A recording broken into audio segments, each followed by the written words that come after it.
Welcome to Research Rocks. In this video we will see how to save very quickly iMessages, images or photos. Someone are sending such kind of images for you and you can save those images in your photo gallery within a second. So what is the process? Let's start as a detailed demonstration in mobile screen.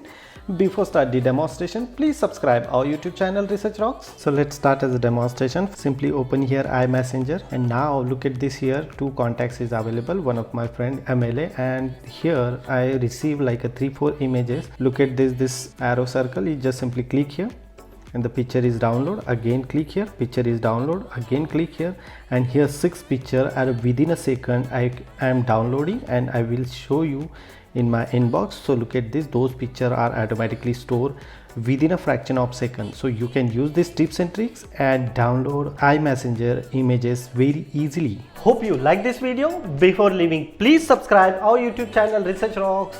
Till then, Jai Hind, Vande Mataram.